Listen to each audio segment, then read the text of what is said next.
เด่นทำนองเนี่ยโอ้ยม่วนโยสันนิสิโนวรโพนะพุทธังชีวิตังญาวานิพานังสารนังกัจฉามินาทิเมสารนังอันยังเนี่ยลงไปเรียนวัดยังอ่อนซ่อนแล้วพอได้มาบวชมันก็เฮียนก็มันเฮียนสู่น้ำเพิ่นไปก็ม้วนจื้อเบิดเลยบาดมาเบิ่งแม่มันเหรอโอ้ยจังมันตกหลายสัมพุทโธสัมพุเทนี่ก็ม่วนตะกี้เพิ่นมีทำนองเบิดในฐานปฏิสังขโยมีทำนองใดเดี๋ยวนี้หลงปฏิสังขโยทำนองบ่หลงบ่ได้สูตรเฮิงล่ะปฏิสังขโยนิโสจิวรังปฏิเสวามิล่ะ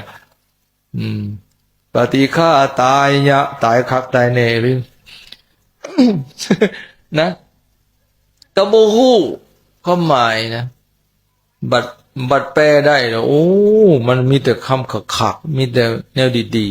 ๆนะนั่นคือตัวอย่างว่านายโยสนิสิโนพุทธังชีวิตังญาวนิพานังสรังกัจฉามินี่ข้าน้อยขอถึงพระพุทธเจ้าเป็นที่พึ่งตลอดชีวิตตราบเท่าถึงนิพพาน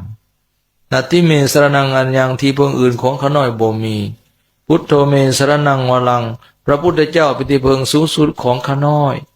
เอเตนะสัจจวเชด้วยการกล่าวคำสัจจานี้โหตุเมสยมังครังขอสยมงคุณจงเกิดมีแก่ข้าน้อย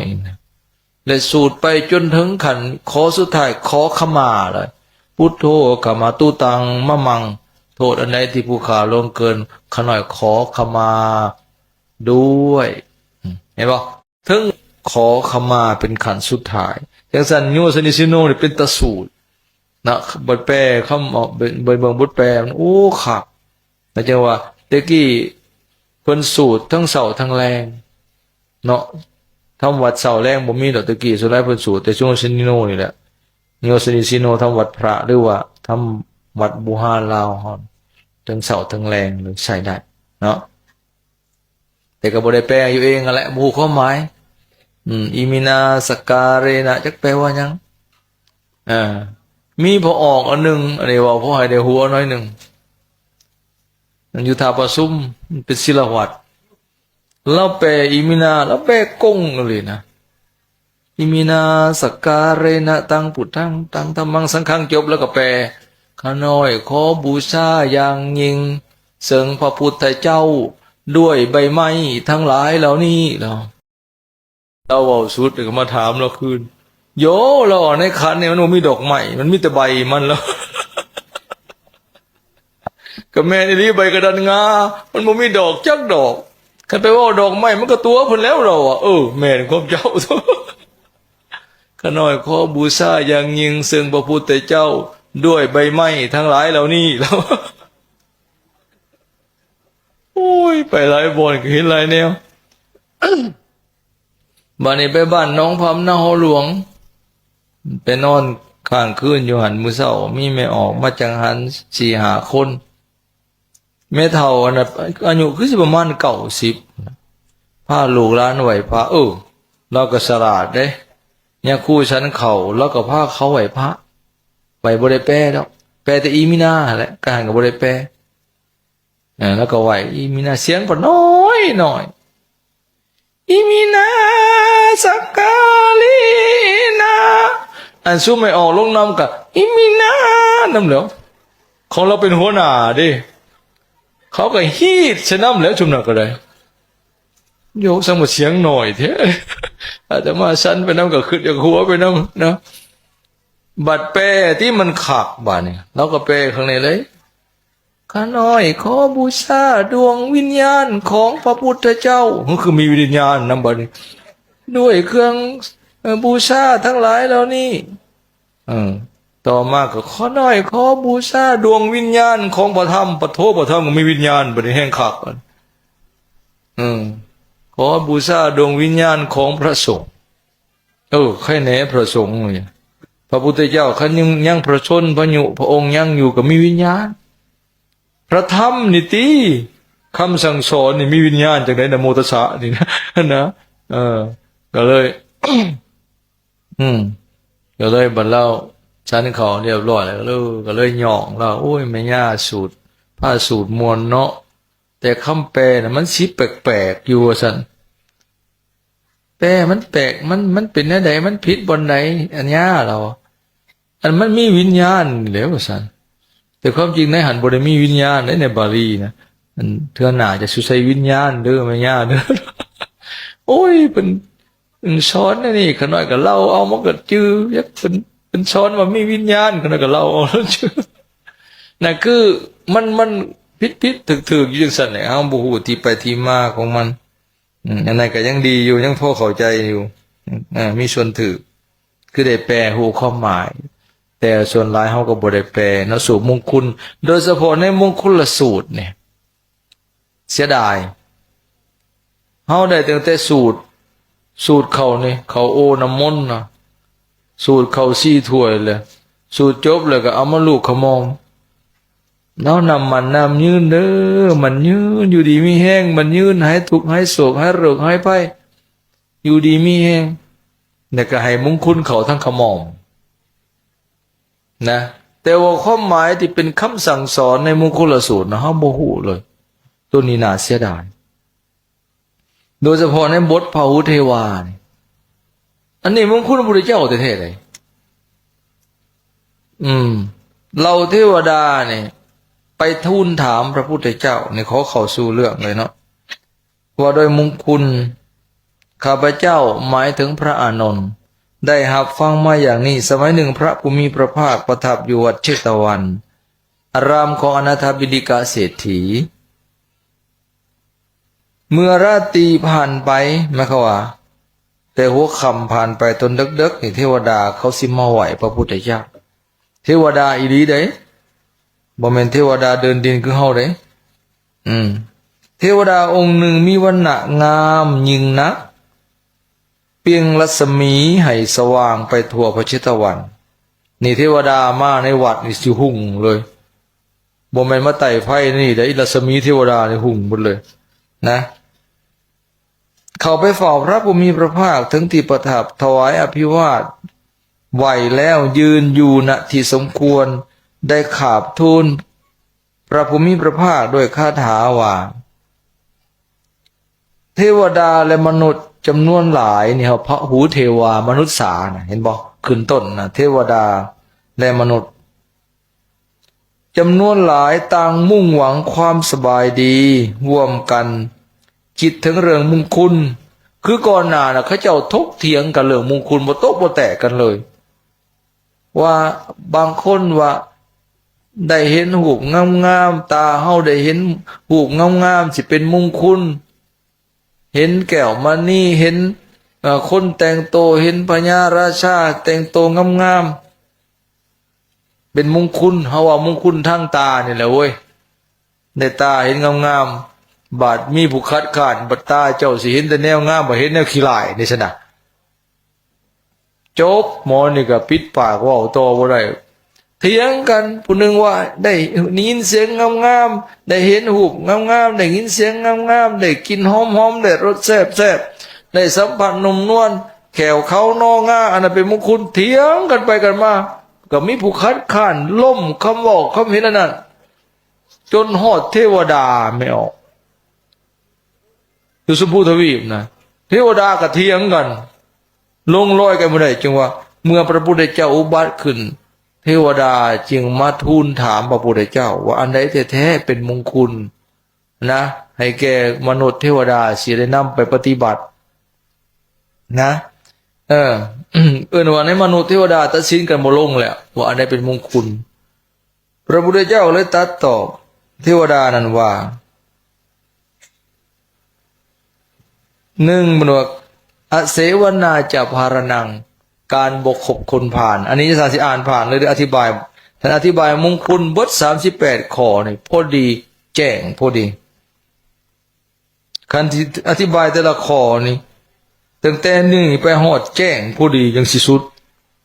เพราะว่าแต่ละข้อมีข้อปีกย่อยอีกบักหลายๆเนาะตัวอย่างว่าคนผ่านเป็นคนใดคนผ่านมีลักษณะอย่างใดการคบคนผ่านมีโทษอย่างใดคันแยกเป็นละอย่างเด้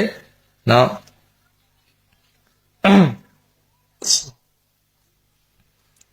การหนึ่งบุการบุคคลคุณพานหมายความคนสัวเนี่ยบุคคลหาสมาคมคนสัว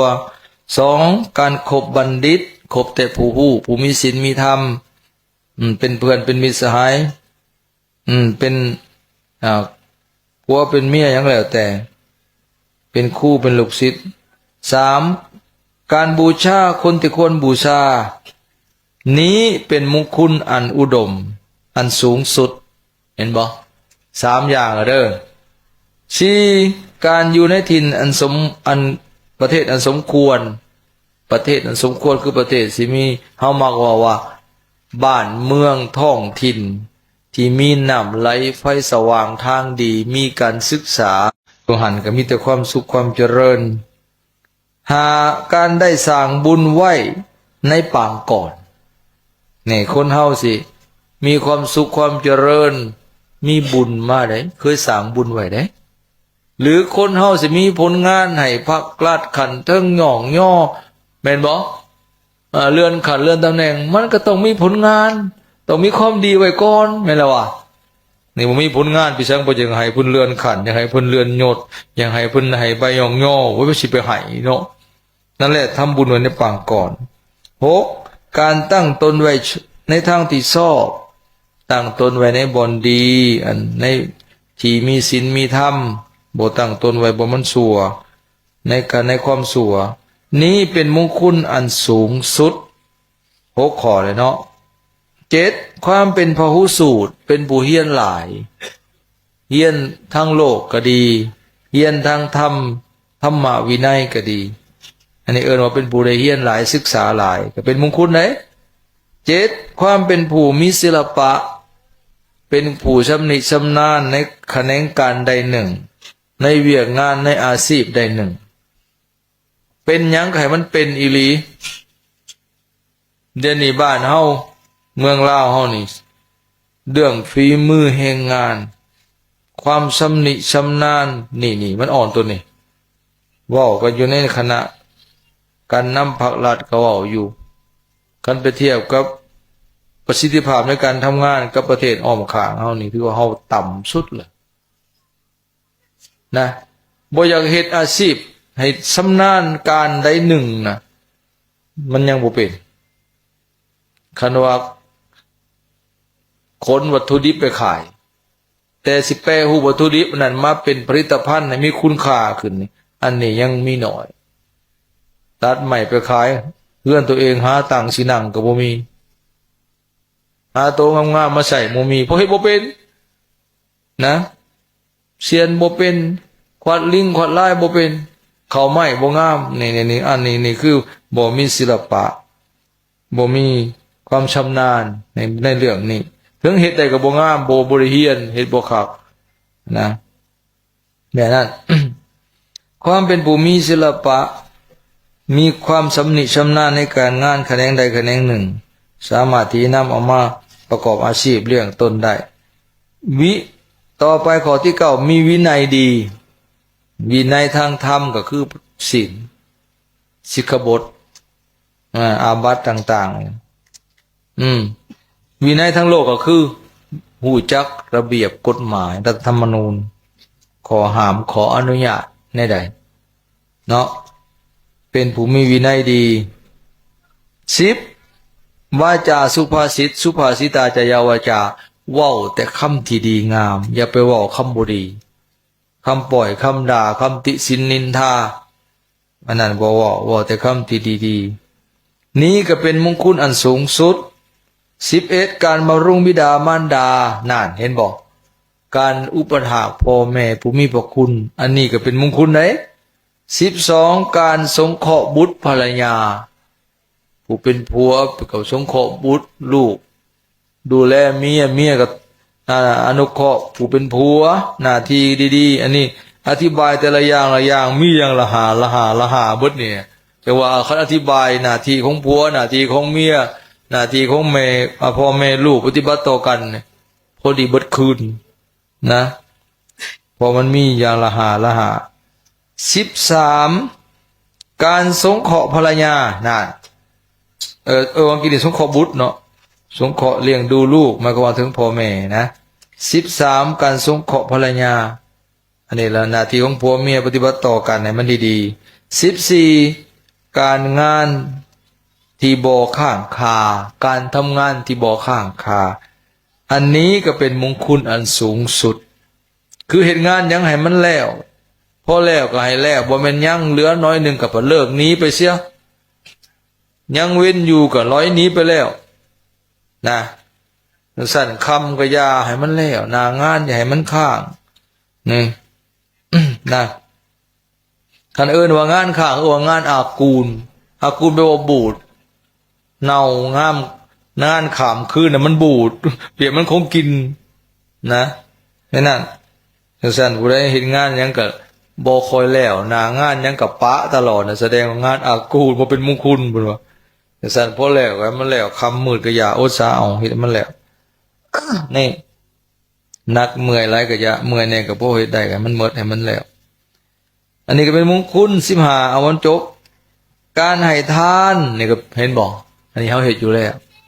ทานแก่พระสงฆ์สามเณรบ่ว่าสิเป็นอ่าผ้านุ่งผ้าห่มอาหารหวานข้าวอาหารการกินที่สร้างที่อยู่อาศัยให้ยารักษาโรคและบริการปัจจัยต่างๆทั้งให้แก่พระสงฆ์สามเณรผู้ทรงศีลทั้งให้แก่คนสงเคราะห์ญาติพี่น้องและคนทุกข์คนยากอันนี้เกินว่าการให้ทานก็เป็นมงคลเป็นบุญ16การประพฤติธรรม